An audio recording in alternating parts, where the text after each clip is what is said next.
Hello friends, welcome back to my channel Learning Physics with Bhavya ma'am. If you have not seen my previous video, link is given in the description box, please check. Today we are going to learn the third method of charging, that is charging by induction. How do we charge a conductor by this induction method? Let us learn that.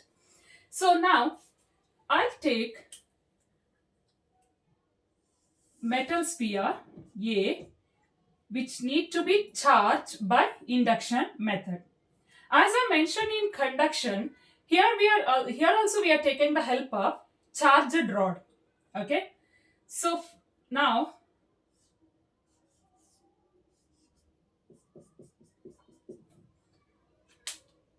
the charged rod may be plastic, insulator, or it may be conductor. Okay, you just take a plastic rod and rub it through your dry hair and keep like this, or you take charged conducting rod. Okay, now this charged rod should not be placed in contact with A. The charged rod B should be placed close to A. Okay.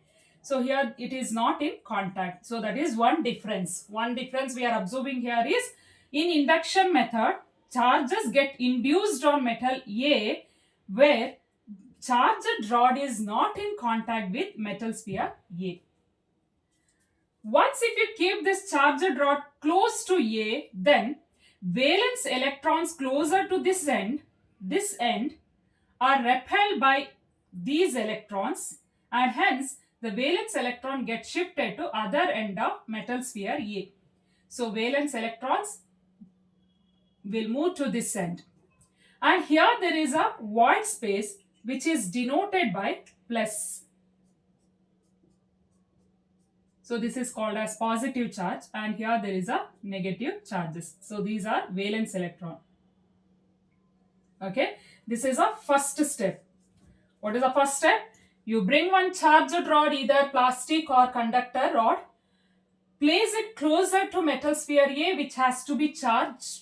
Okay, then the valence electron, since this is a negatively charged rod, that's why valence electrons in the metal sphere A is get repelled by this and hence it will move to other end of the metal sphere. Okay, and here there is a void space which is denoted by positive, and so here in first step we are observing that there is a separation of positive and negative charges. So we need to charge this metal sphere in any one way, one kind, right? So there should be one kind of charges finally. That's why in next step what we are doing, in second step, I'll place this metal sphere on an insulating stand. Same figure, I'll draw it again. And there is a charged rod, negatively charged. So here there is a positive charges. One end of the metal sphere is having positive charges. Another end is having negative charges. Here I'll connect this to earth. This is a circuit symbol of earth connection. So since this end is having negative charges, all these free electrons are easily moved to the earth through this connecting wire. This is a conducting wire. So through this conducting wire, these electrons are moved to the ground. Now we are having only one kind of charges. So this is second step. Okay.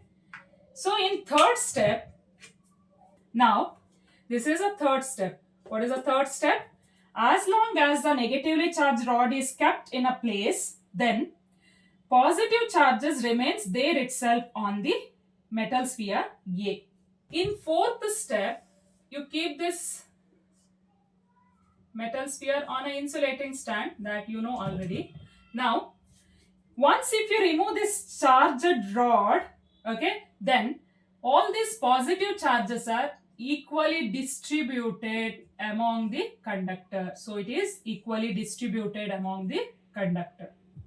Like this, we charged a neutral body positively by taking the help of negatively charged rod.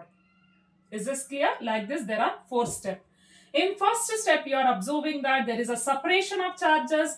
In second step, we are removing one kind of charges because we don't need two kind of charges, right? One kind of charge is removed by taking the help of earth connection, okay, by connecting to the earth.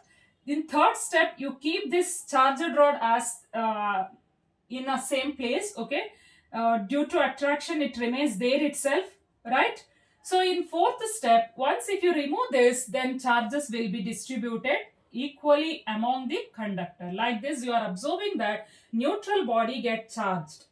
So here there is a opposite kind of charges will be accumulate on the uncharged body. So if you bring negatively charged body, positive charges will be there on this neutral body. If you bring positively charged rod, then what happens? Same thing again, there is a separation of charges, but if here there is a positive charges, then here there will be negative and here there is a positive, because valence electrons are attracted towards this positive, and hence valence electrons will be accumulate on this end, right? Now in second step, here, see here there is a positive charges, so electrons are moving from ground to the metal sphere, and this void space is filled up by the electrons, and hence these positive charges are vanished, or positive charges are nullified by the electrons, and here we are having only excess of electrons, okay, only electrons, and electrons will be remain here only because of attraction, right? Once if you remove this rod, electrons are distributed equally in the conductor. Like this, we are charging metal sphere negatively by taking the help of positive charge, right?